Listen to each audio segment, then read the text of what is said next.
Hello and welcome to the Manage Self-Lead Others podcast, mainly for experienced and aspiring people managers. I'm your host, Nina Sunday. This is the show to help you explore ways to become the best version of yourself at work as a manager. And each episode, you'll hear from some of the brightest business minds on the planet who share your passion to elevate and transform team culture. They share insights in self-leadership and leading others. Together we can make workplace culture better. Are you ready? Because it's time to manage self-lead others.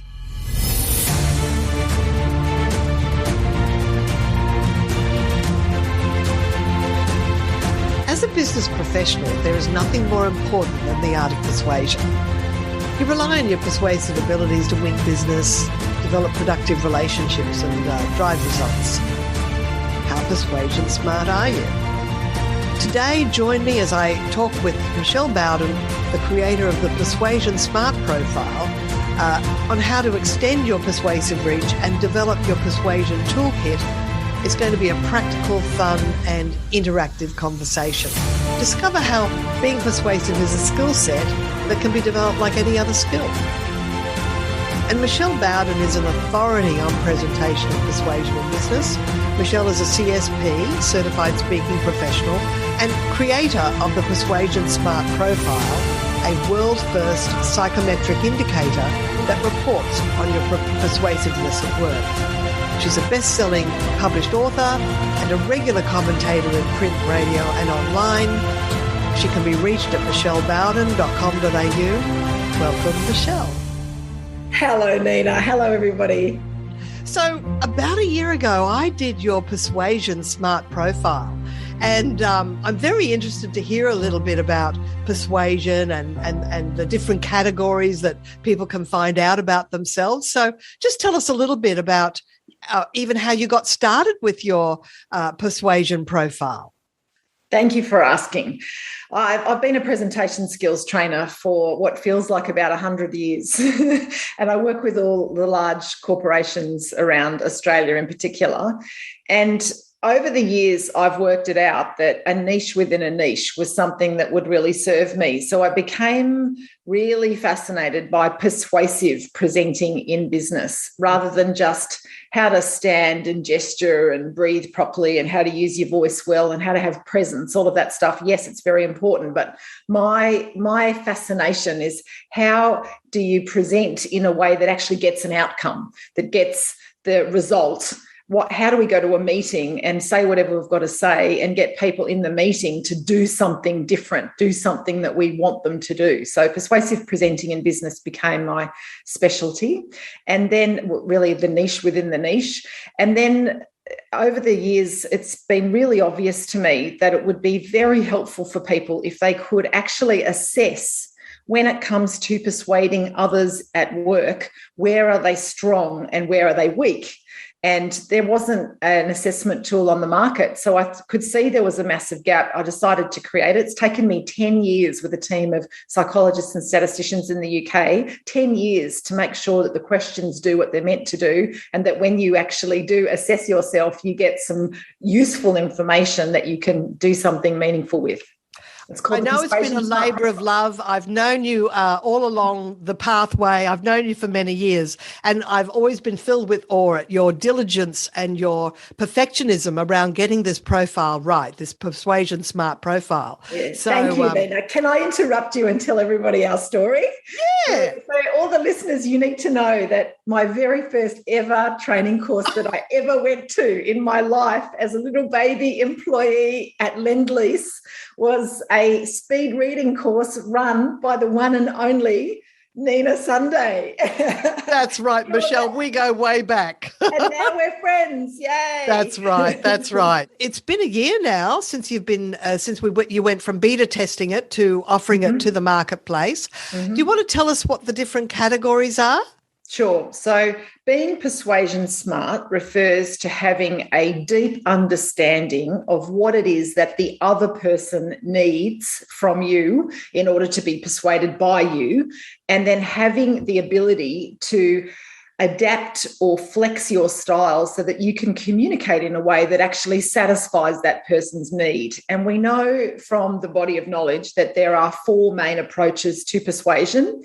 They are whether or not your message is credible, whether or not you are credible as the messenger, how good your rapport is with your audience, your stakeholder, and then also your performance capability, how good you are at sweeping people up in the passion and the excitement of it all. So it's all about credibility and believability. Yes, and really having rapport that that then people then see you as the authority. Yeah, that's it. So we know that the way that it works is that most of us happen to be strong in 2 of those approaches and weaker in 2.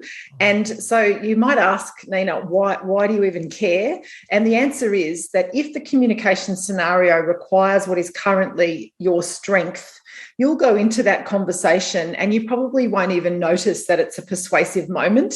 You probably won't have to prepare. You'll just turn up. You'll talk the way you would have always talked. You don't have to really put your mind to it at all, and you'll get the outcome that you're seeking. If the communication scenario, on the other hand, requires what is currently your weakness, it doesn't matter how hard you try, you are not going to say this in the right way so that the person actually hears you and says yes to whatever it is you're trying to persuade them about. So you know that feeling where you know it's a good idea, you've talked to everyone you know about it, they have also told you it's a great idea, but that boss or that colleague or that customer that you're trying to persuade just cannot hear that it's a good idea and they won't say yes to you. It really feels like you're banging your head against a brick wall. So unlike many psych assessments that are out there where they just will say to you, well, good on you, you're an introvert or you're an extrovert and go forth and live your life. Mine's a bit different. Mine says, well, good for you, you're strong here, keep being strong here, but actually you're weak here. And until you develop some competence around your weaknesses, you are going to be, you can't be consistently persuasive in all situations. There still will be many moments where you get that dreadful frustration that you just haven't achieved what you're trying to achieve. So does it make sense that there's a certain compatibility between the 4 styles? And the 4 styles, if I've got them right, are authority, expert, performer, and connector. Is that right? Yes, that's it. Yep, and that's so right. Would an expert be persuasive to another expert?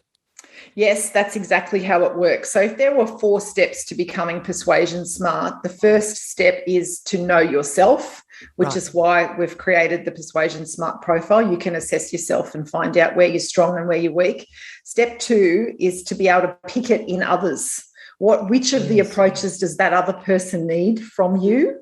Step 3 is to build your persuasive muscle, if you like. So I like to, I know you love this concept too of the growth mindset. We're on the same page about that. I just love this idea that every day you aim for 1% improvement when it comes to the variety of things you could do to be more persuasive. So if you can build your persuasive muscle across all 4 approaches, that's really the winning formula. And then step 4 is to make sure you then adapt your approach so that you give the other person whatever it is they need. So if 2 experts care about message credibility. So it's whether or not the argument is logical, there's a rational sequence to the information. And so 2 experts talking to one another are definitely already on the same page. The authority is the one that cares most about about personal credibility. So that's whether or not you are the authority in this matter. Do you have the vibe that you know what you're doing, that you've got experience in this area, that you can be trusted when it comes to making a decision? The people who care about connecting are the ones that build rapport easily. So 2 connectors are going to be best friends forever. Right. And then there's the performer, which is all about your stagecraft, really. It's your enthusiasm and the way that you sweep people up in the momentum of it all. Yes, and so people who are naturally performers, again, will connect to to one another more easily. But if you've got a boss who, for example, is an expert and you're a connector, then it's tricky to communicate in those moments, because the thing that comes naturally to you is not the way that that person needs to hear the information. They care more about the data, the way you present your information on graphs and charts, the way you structure your logical argument, whereas you care more about whether they like you or not. Right. And also, wouldn't a connector care about which authority is the information comes from, and just be impressed by that? Am I on the right or wrong track there? That's more the authority, actually. Right. So if you think about, there's these things that we call persuasion qualifiers. They're the questions that people are wondering in their head. So if you think about the last time you had to try and persuade someone about something, that person has these questions going on in their mind that they may not even know they're thinking. It's like a subconscious process. So what they're wondering is, how good is this data? Is it backed by fact and evidence? How logical is the argument that's being presented? They're also wondering, how much of an authority is this communicator? Can I trust them? Have they done this before? Does this person really know what they're talking about? Are they credible? Mm-hmm. They're also wondering, how much does this person care about my needs? Do they like me? Do they care about me? And then the last thing that they're wondering is this person passionate themselves about this matter? Does this person believe what they're saying? And that's how we came up with the 4 approaches, because there are these things we call persuasion qualifiers. These are these underlying questions that everyone's wondering in their mind when they're trying to decide one way or the other about something. Will I be persuaded or will I not? From those persuasion qualifiers, we came up with the 4 types. And so, Nina, if you remember, the step 1 is know yourself. Step 2 is pick it in others. So we came up with a bird that we could align with each of the 4 approaches, so that it's if you think about that bird, it's easier to pick it in the people that you're talking to. Right. Okay. So tell us what the birds are. Let's see if you can guess. So the first one is message credibility. So people who care about message credibility are caring about how logical and rational is the argument. Is there wisdom in the approach here? Well, wisdom suggests the owl. The owl. So the owl is what is the other way we describe the expert. Right. Now, what about the authority? They walk into the room, they own the sky, they've got this vibe about themselves that they own the space. Well, I'm thinking of the peacock with the tail. So those people definitely own the space. Oh, maybe the eagle. Yes, the eagle. That's it. So the eagle is the authority. Yes. Right. So if you think about, I don't know, excuse me, talking about mating on your very important podcast. We're all adults here. When eagles mate, they actually don't just mate. They tumble and free fall in this majestic way out of the sky. You know, they really own the space in the air there. So think of it like that. The connector is the person that really cares about rapport. They're the world's best pet when it comes to birds. Well, I had a pet budgerigar. That's it. Yeah, it's the budgie. By the way, with our global audience, we Australians call them budgies for short instead of budgerigar. The budgerigar. And they're a bit like a lorikeet, but smaller. Yeah, that's it. Yes. That's it. So budgies are really the heavy hitters of the rapport building world. And now back to your peacock. So the performer is the performer would be the peacock. That's it. Sweeping people up in the enthusiasm of it all. Big, expansive gestures, excellent vocal variety with their voice, great storytellers. You know, they could be con artists and they would not influence an expert, would they? Because the expert would see right through them. That's it. So, and even when they're not a con artist, even when they're legit and they're just doing their very best work, if your primary preference is peacock, the owl is never going to get that. You have to develop. That's why I'm saying about the growth mindset and the building your persuasive muscles so that you expand your persuasive reach. You know, that if you're naturally a peacock, then there's definitely some work to do so that when you are talking with the owls or the eagles or the budgies, you can do what they need, because you're not trying to persuade yourself. This is the obvious, isn't it? Right. You're not trying to persuade yourself. You were already persuaded. It's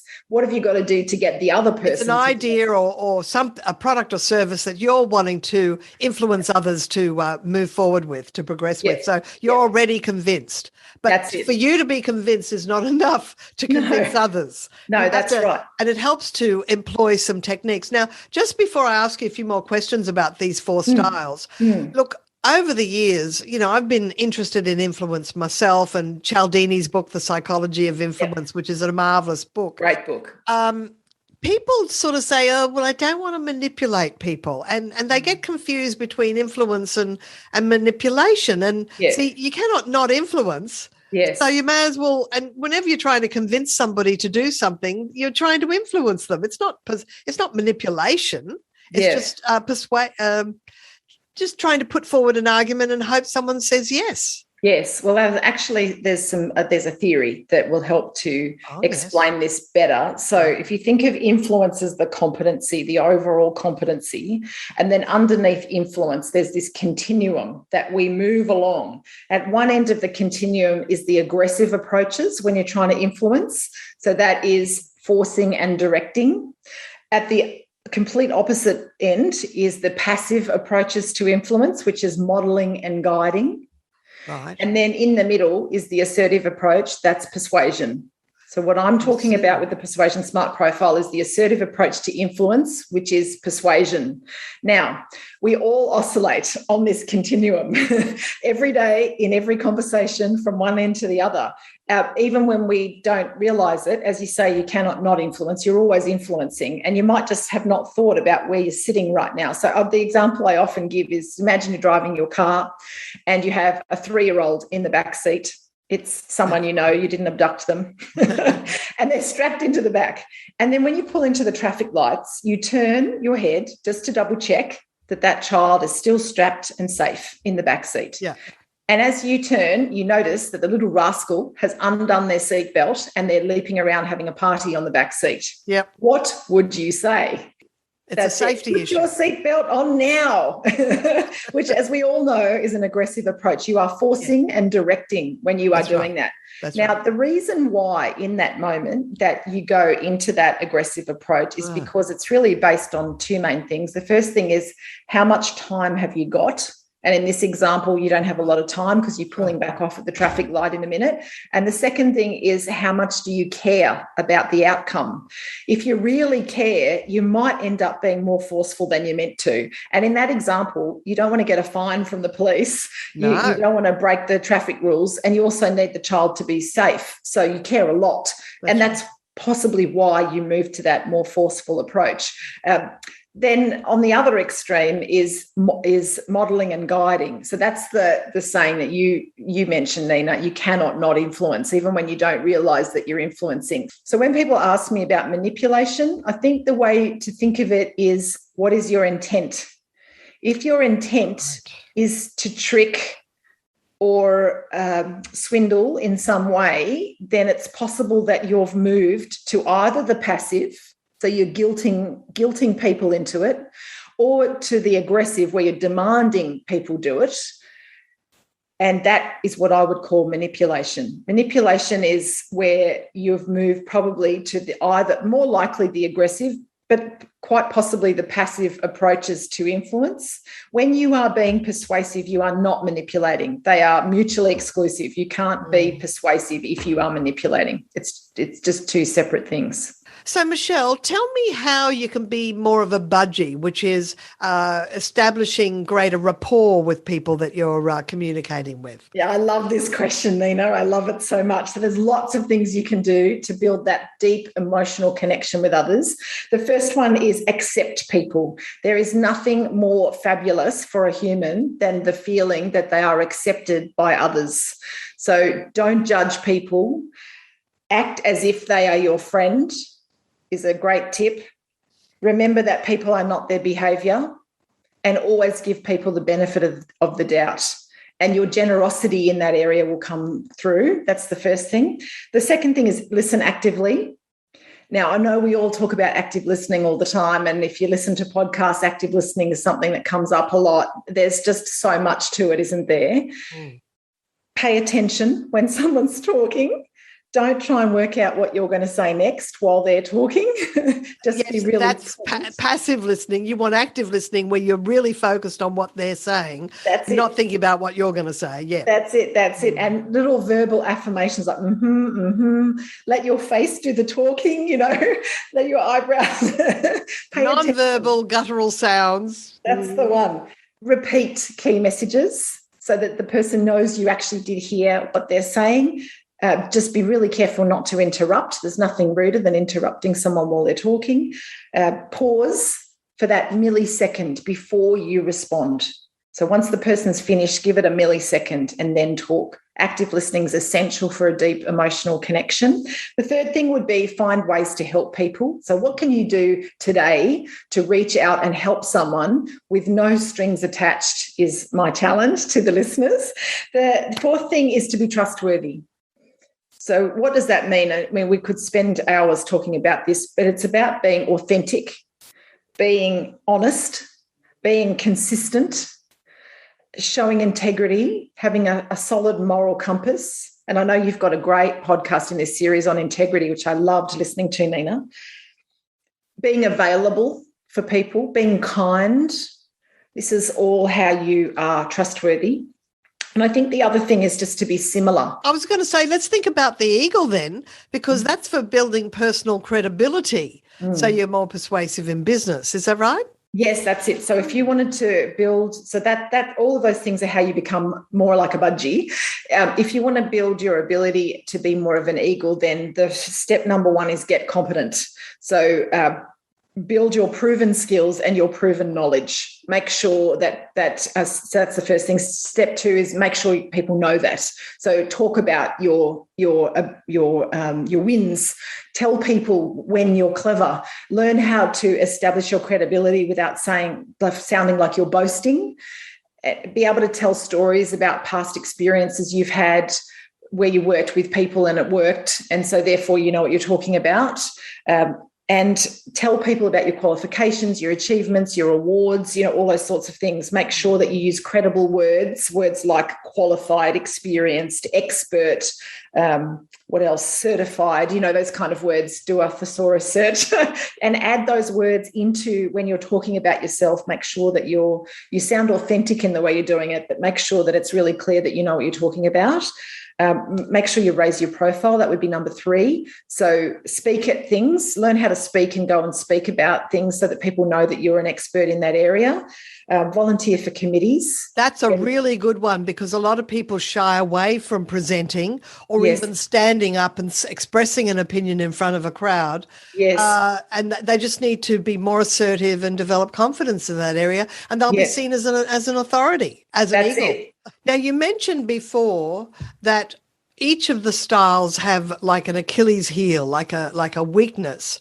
What are the weaknesses for different styles that you can tell us about? Yeah, it's not so much that they have a weakness, it's just that they don't have the strength to meet the needs of others who are in a different preference. So if, for example, you're an expert, you're an owl, then you're wise and you're logical and you're rational and you're analytical and you're thoughtful and you're reflective, but you're probably not expressive and passionate and motivated. It may not be convincing enough for some of the other styles. That's it. So if you're communicating, presenting, persuading to another owl, then yay to the fact that you're an analytical, reflective kind of character. If though you are having to try and persuade someone who's more like a peacock, then you do have to. So there's hundreds of different behaviors that we could all work on in our 1% mindset, our growth mindset. There's so many hundreds of things that you could try and just get better at every day, so that you started to build your capability in the areas where you are not strong naturally, where you are not naturally strong. Yeah. And what are the different compatibilities? So you've got the performer would impress the connector, but they may not impress the authority or the expert. Is that how it works? They may not. They may not.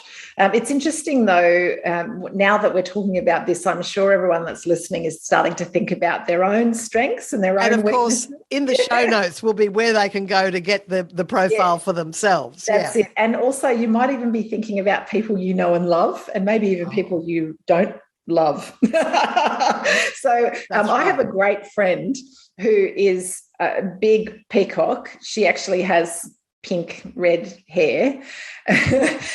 So she even has the hair to go with the peacock approach. But she's also very, very, very experienced in her industry.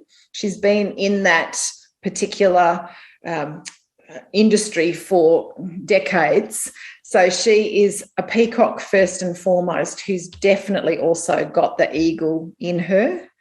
And so, you would often find those two go together as well, that you can be a complete expert in what you're doing, what you're talking about, and also just be very enthusiastic and passionate about it, which is the peacock part of it. Yeah. And which style is the most persuasive? Well, they're all persuasive. It just depends on what the audience needs. Depends on the audience. And so say you're just given an audience, say you're presenting to an industry conference, that's going to be made up of a multiple of people. That's it. You then have to be mindful of what? Yeah, you have to do everything. So there's a very cool thing called the law of requisite variety, which I'm sure you've heard of before, Nina. The law of requisite variety states that the person who can demonstrate the most flexibility in the communication moment is the person who holds the power. In other words, the more you can flex and be like the audience or like the stakeholder, like the customer, then the more powerful you're going to be in that moment, because they are static in their approach to communication, whereas you are flexing to be whatever they need. So when I'm on a stage, you shouldn't know whether I was an owl, an eagle, a budgerigar, or a peacock, because I should be all four. And if you were trying to judge it, hopefully you think I am whatever you are, whatever you want me to be.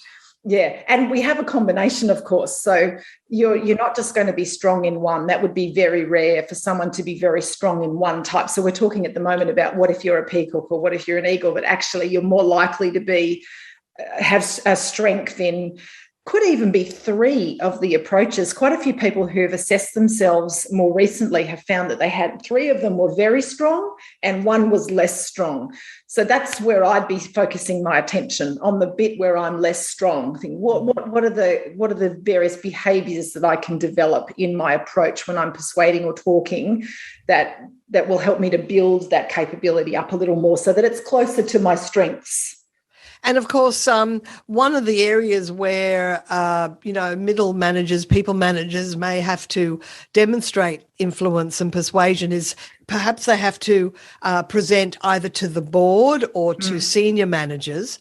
What are some examples that they can bring in, regardless of what style they are? They're going to assume that there's a requisite variety in the audience.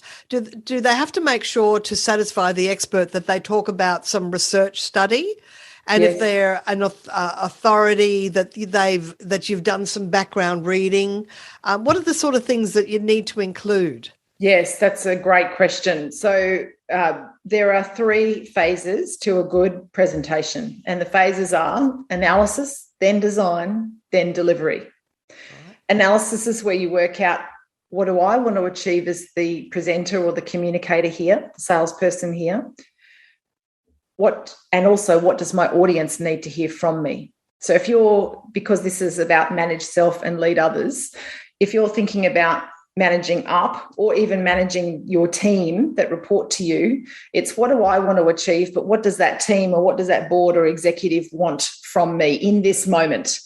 And there's a process that you can follow. It's 5 steps where you work out exactly what you're trying to achieve. What is the audience's current state?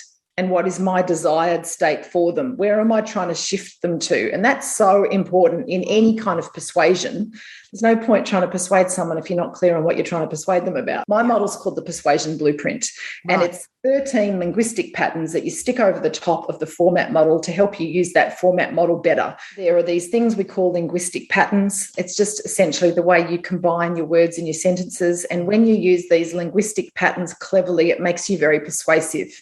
And they all do different jobs. So there's one for hooking the audience's attention. That's the icebreaker. Oh, yes. So, Nina, you know this, of course. The icebreaker is a 3-step process where you hook the audience's attention, introduce yourself, and then link to your content.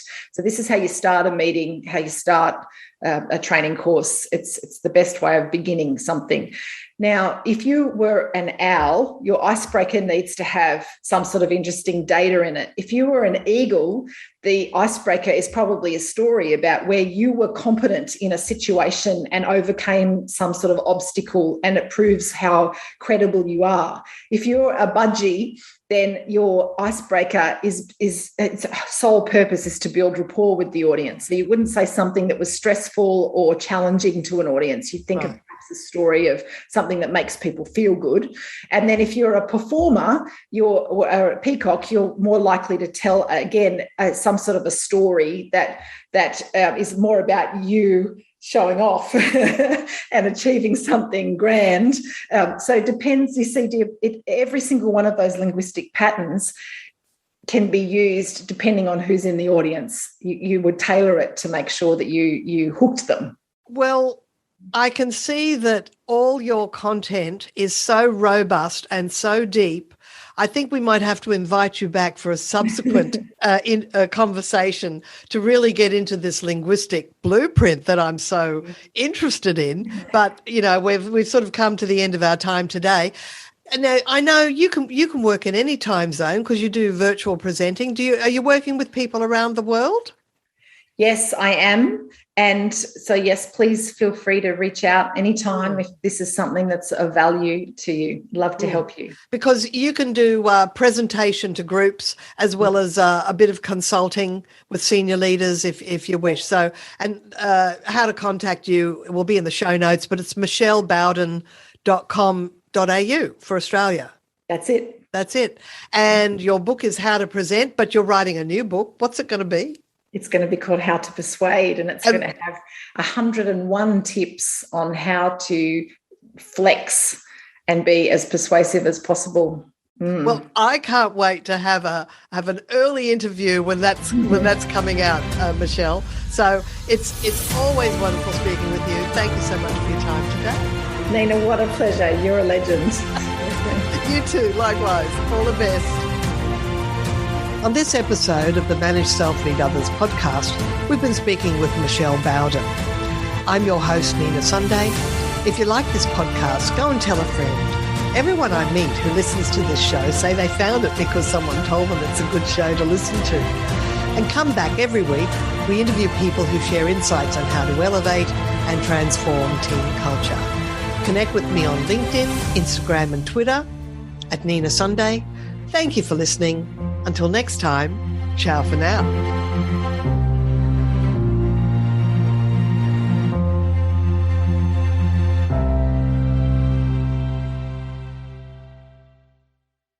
This podcast is a part of the C-Suite Radio Network. For more top business podcasts, visit c-suiteradio.com.